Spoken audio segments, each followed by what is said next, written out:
नमो नमो गुरुदेव को, नमो कबीर कृपाल, नमो संत शरणागति सकल पाप हो छार।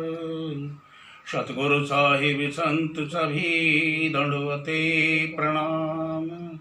आगे पीछे मद हुए तिनको जा कुर्बान। आगे पीछे मद हुए तिनको जा कुर्बान। बोलिए गुरुदेव की जय, बोलिए गुरुदेव की जय, बोलिए गुरुदेव की जय।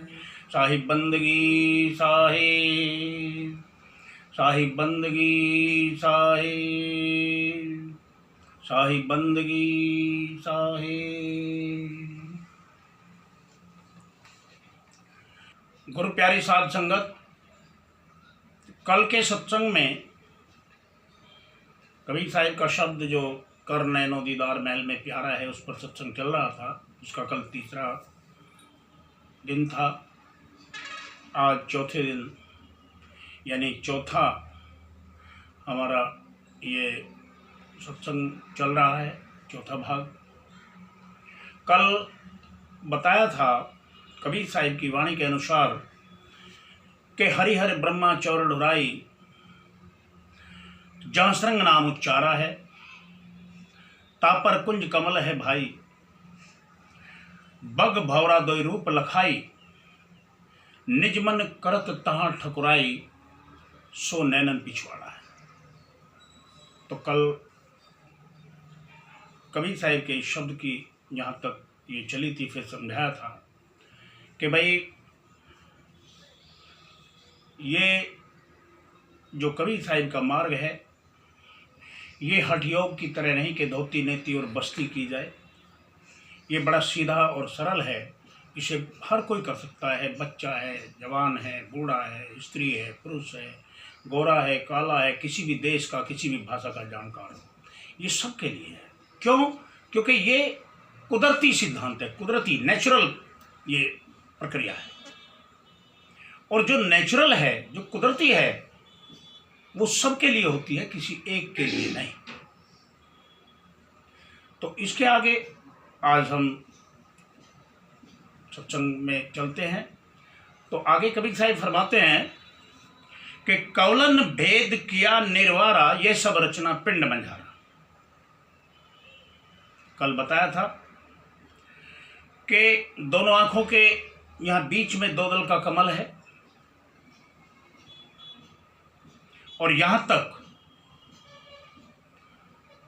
योगियों की मंजिल है। और हमारे इस जिस्म के संतों ने चार भाग किए हैं। चार कौन कौन से? हमारे मूलाधार से लगाकर हमारे यहां दो दल कमल तक ये पिंड कहलाता है। यहां हमारा वो संधि स्थल है, जो एक सीमा, एक बॉर्डर है, जो पिंड और अंड का बॉर्डर है। यहां से हम अंड में प्रवेश करते हैं। फिर अंड के आगे ब्रह्मांड है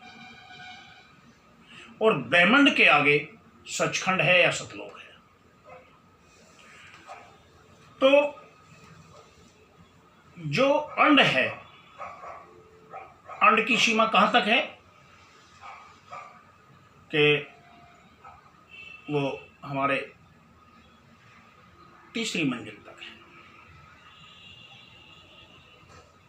फिर उसके आगे ब्रह्मांड है। तो अंड तक की सीमा में जो रचना है, वो जब ये प्रलय होएगी तब सब खत्म हो जाएगी। और ब्रह्मांड की सीमा ऊपर अंड से, यानी जहां तक ब्रह्म का सारा पसारा है, ब्रह्म के आगे पार ब्रह्म है जो ब्रह्मांड कहलाता है। और ब्रह्मांड की सीमा हमारे ऊपर सोहंग पद तक है। महाप्रलय में सोहंग पद तक की भी सब रचनाएं जितनी काल और माया की है, सब खत्म हो जाएगी। उसके आगे सचखंड है। सचखंड में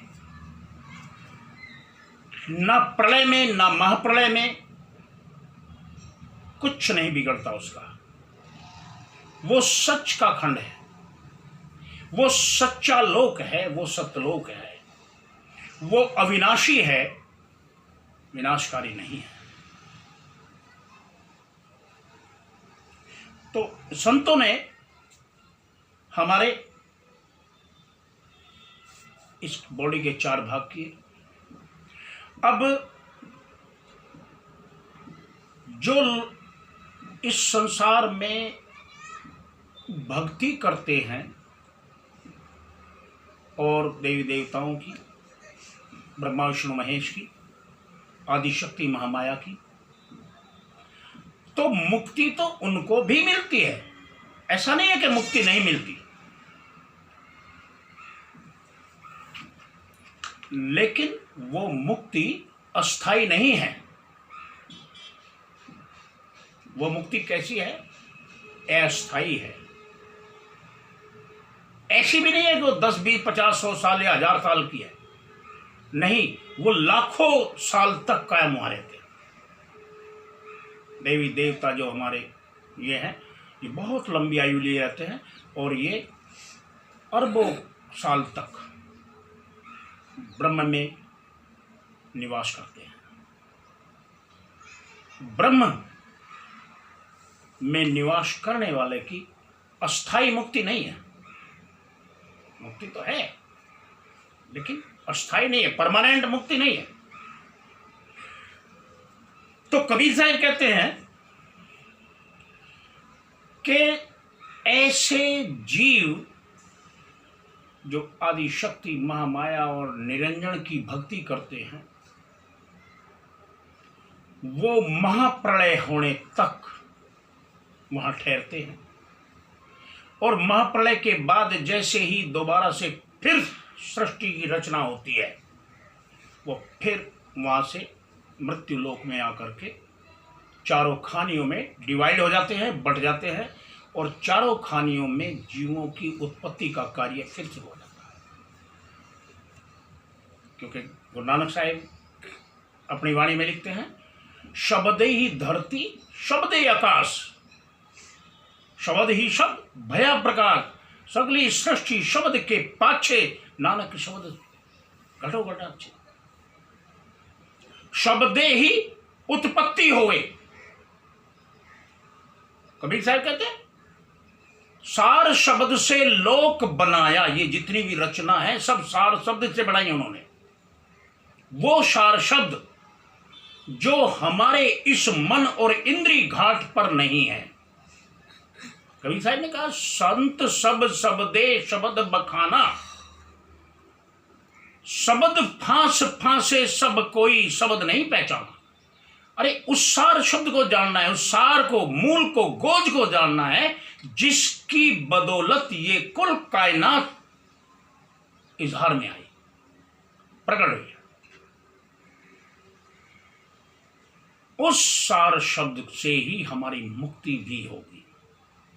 और वो सार शब्द कहां है? कबीर साहब कहते हैं हमारी देह में है, हमारी बॉडी में ही विराजमान है। जाओ किसी पूर्ण महापुरुष की दया से पकड़ लो उसको। तो सार शब्द से लोक बनाया और वही सार हंसन मुक्त आया। उसी सार शब्द से हंस की मुक्ति है, किसी और से नहीं। तो जो ब्रह्म तक की या पार ब्रह्म तक की सीमा में पहुंचे और उन्होंने पार ब्रह्म में सोहंग पद तक भी अगर वो पहुंचे हैं, इसके आगे सतलोक में नहीं पहुंचे हैं, तो महाप्रलय के बाद उन जीवों को फिर इस रचना में, सृष्टि में उत्पन्न होना पड़ेगा, पैदा होना पड़ेगा और 84 लाख योनियों में फिर भटकना पड़ेगा। क्यों? इसीलिए कि ब्रह्म में मुक्ति परमानेंट नहीं है। कबीर साहब कहते हैं ब्रह्म जगत का बीज है। ब्रह्म क्या है? जगत का, इस सारे संसार का बीज है। जैसे एक पेड़ है, उसका बीज है और बीज के अंदर पूरा पेड़ समाया हुआ है, लेकिन जब तक हम उस पेड़ से अंकुर फूट कर उसका वृक्ष बढ़ते हुए अपनी आंखों से ना देखें तो हमें पता नहीं लगता कि भाई बीज के अंदर पेड़ है। ऐसे ही ब्रह्म में जब कुछ रूहें जो सत्पुरुष की, सार शब्द की भक्ति नहीं कर पाते तो वो महाप्रलय की सीमा को पार नहीं कर सकते। वो सचखंड में जाने से पहले वहीं रुक जाते हैं। तो इसलिए कबीर साहब ने कहा ब्रह्म में भी मुक्ति नहीं है। ब्रह्म जगत का बीज है, जो नहीं ताको त्याग। जब तक हमारी आत्मा ब्रह्म और पार ब्रह्म में पहुंचती है तब तक वो अस्थाई शांति, अस्थाई मुक्ति प्राप्त नहीं कर सकती। कबीर साहब कहते हैं जिसकी रूह, जो आत्मा किसी पूर्ण महापुरुष की दया से सचखंड पहुंच गई, सतलोक पहुंच गई, फिर वो वापस नहीं आती। कबीर साहब अपनी वाणी में हमें फरमाते हैं, कहें कबीर समझाए समझ मन भावना, हंस गए सतलोक बहुड़ नहीं आवेना। फिर वो बहुड़ कर नहीं आते, संत नहीं बहुड़ कर आते। ये पूर्ण संतों की खासियत है। पूर्ण कौन है? जो सीधे सचखंड तक गए, सतलोक तक गए, फिर वो वापिस नहीं आते। तो अब देखिए कबीर साहिब ने यहां तक नीचे के 6 चक्रों का बयान किया, क्योंकि इसके नीचे पिंड है।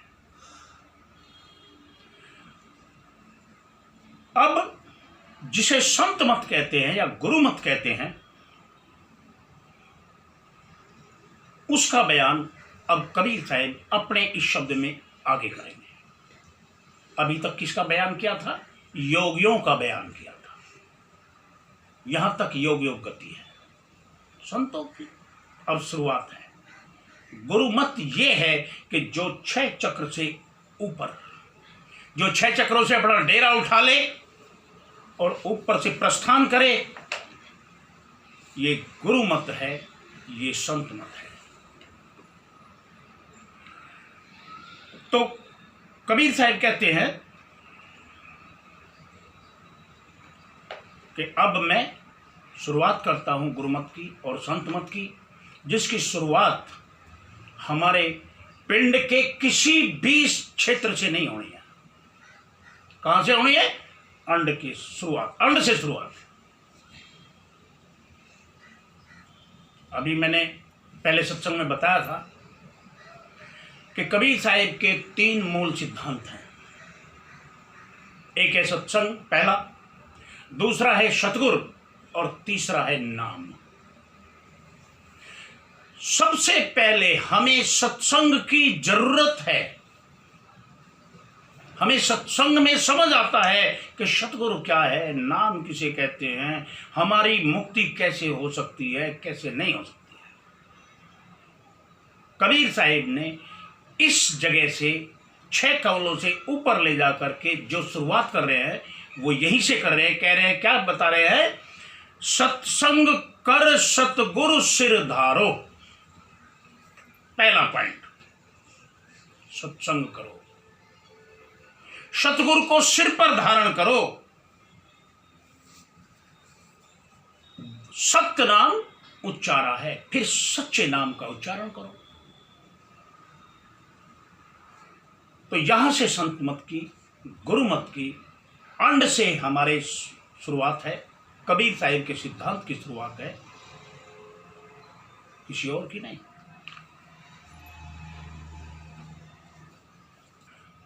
तो कबीर साहिब हमें यह समझा रहे हैं कि सबसे पहले हमें सत्संग की आवश्यकता है, और सत्संग में वो मेन बात बताते हैं हमें जो हमारे लिए बेहद जरूरी है। और क्या बात बताते हैं, वो मेन बात क्या है? वो मेन बात ये है कि हम सब इस संसार में जो यहां मौजूद आत्माएं देहधारी हैं, वो सब की सब आत्माएं इस बात को पूरी तरह तसल्ली से अपने दिल में ये पूरे पक्के विश्वास के साथ समझ बैठे हैं कि ये घर, ये देश, ये रिश्तेदार, ये माँ बाप, भाई बहन, ये हमारे अपने हैं और बाकी कोई नहीं है। ये बात हम सब लोग, मानव जितने हैं, सब समझे बैठे हैं। सत्संग में पूर्ण महापुरुष हमें इस बात का खुलासा करते हैं, बताते हैं। कबीर साहिब कहते हैं, रहना नहीं देश बेगाना है। हम समझते हैं कि साहिब वैसे ही कह रहे हैं, असलियत नहीं है ये। हाँ, अपना मन समझाने के लिए वैसे ही कह रहे हैं। स्वामी जी महाराज कहते हैं, अरे मित्र, पड़ा क्यों सोवे तू इन ठगियन में, तेरा कोई नहीं संगियन में, इन संगियों में तेरा कोई नहीं है। हम कहते हैं कि क्यों महाराज, इनमें कोई कमी है? माँ बाप क्या हमें कम चाहते हैं? बेटा बेटी क्या हमें कम चाहते हैं? हमारे रिश्तेदार क्या हमारी हेल्प नहीं करते? ये देश, ये समाज, क्या ये हवा हवाई है? हमें ये बात समझ नहीं आती है।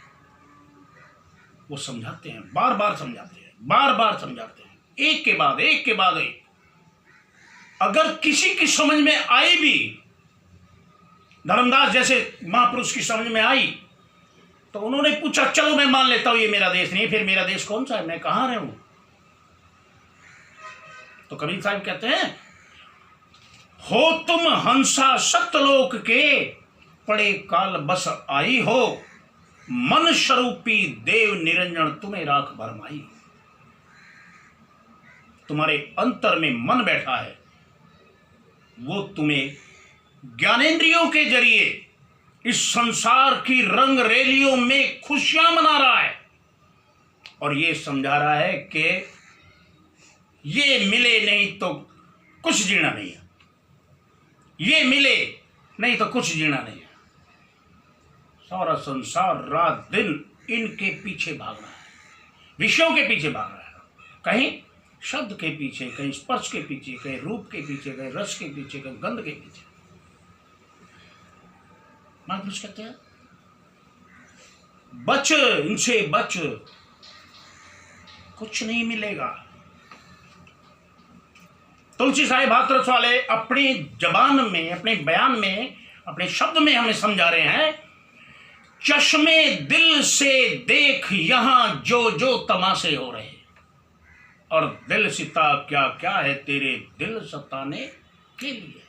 ये हमारे दिल को लुभाने के लिए है।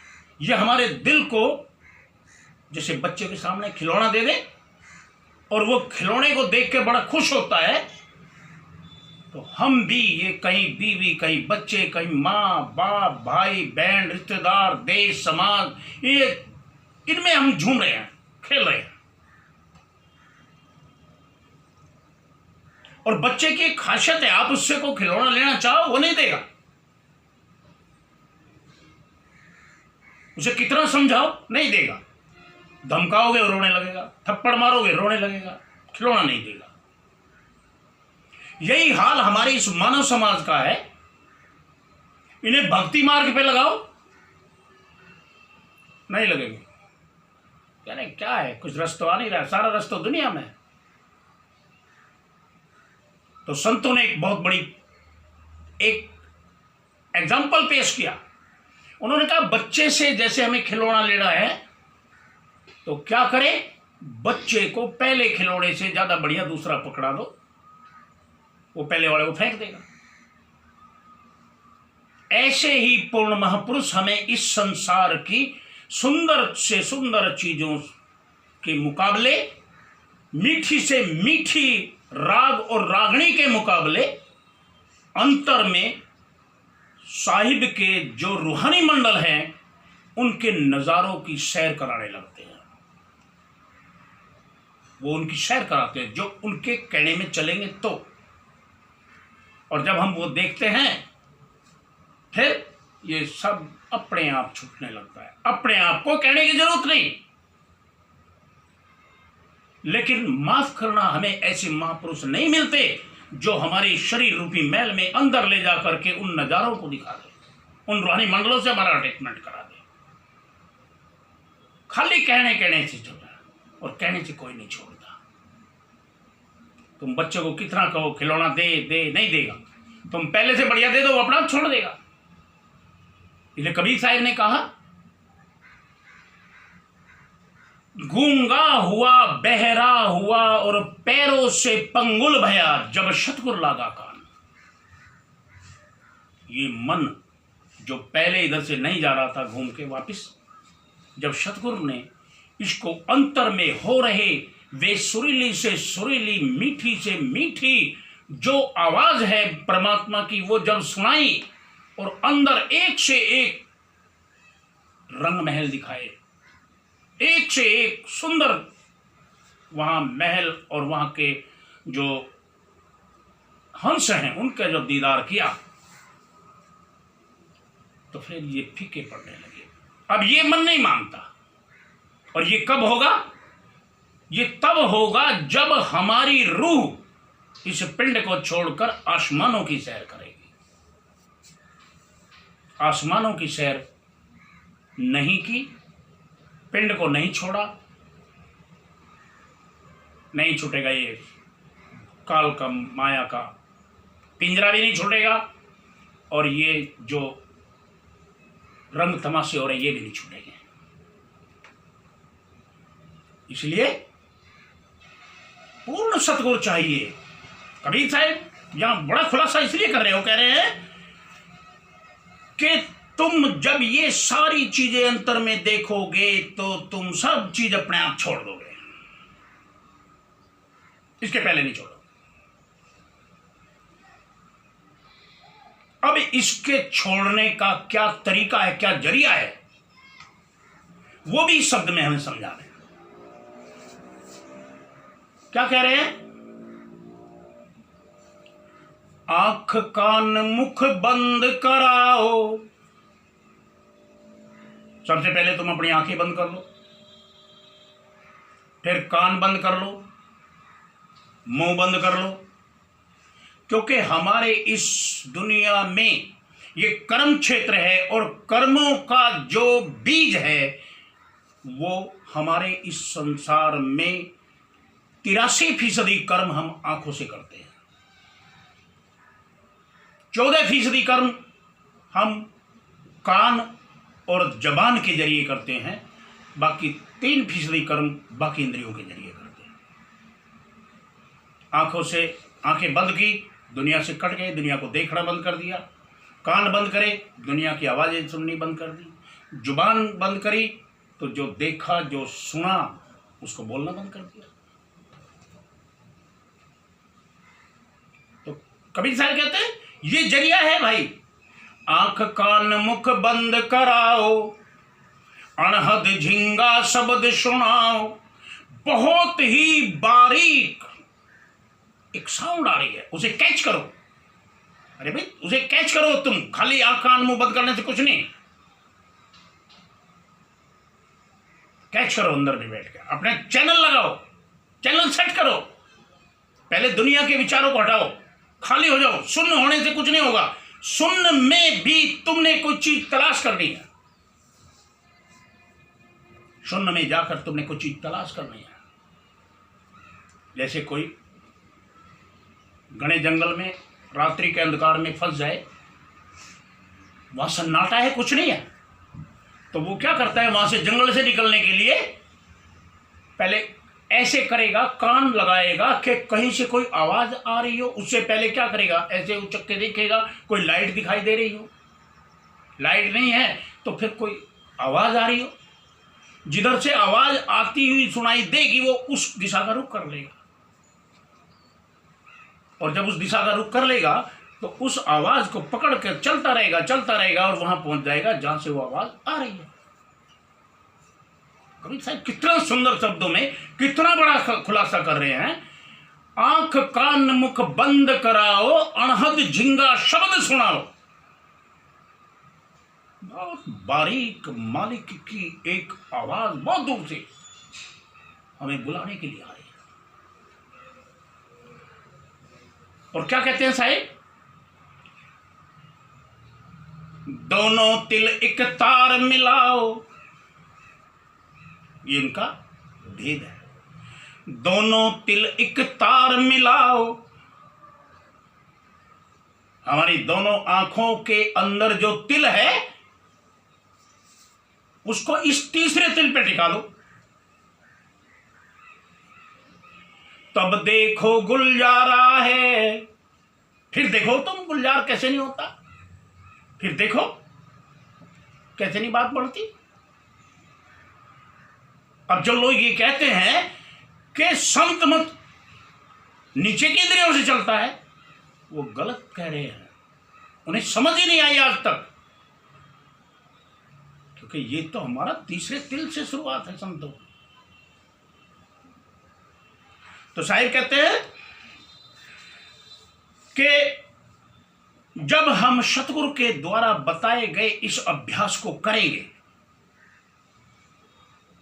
कौन से अभ्यास को, मैं फिर दोहरा रहा हूं, आंख कान मुख बंद कराओ, अनहद झिंगा शब्द सुनाओ, दोनों तिल एक तार मिलाओ, तब देखो गुलजारा है, तू करने नो दीदार महल में प्यारा है। फिर देख कैसे दीदार नहीं होते मालिक है। तो कबीर साहिब बड़ा स्पष्ट करके हमें समझा रहे हैं। अब आज का सत्संग यहीं समापन करते हैं। कल फिर कबीर साहिब का यही शब्द, करने नो दीदार महल में प्यारा है, इस पर सत्संग होगा। तो सतगुरु प्यारी साध संगत, हम भी इस पथ पर आगे चलें, बढ़ें, ताकि कबीर साहिब के बताए इस मार्ग पर चलकर हम जिंदगी का वो राज पा जाएं जो आज दिन तक हमें नहीं मिला। बोलिए गुरुदेव की जय। साहिब बंदगी साहिब।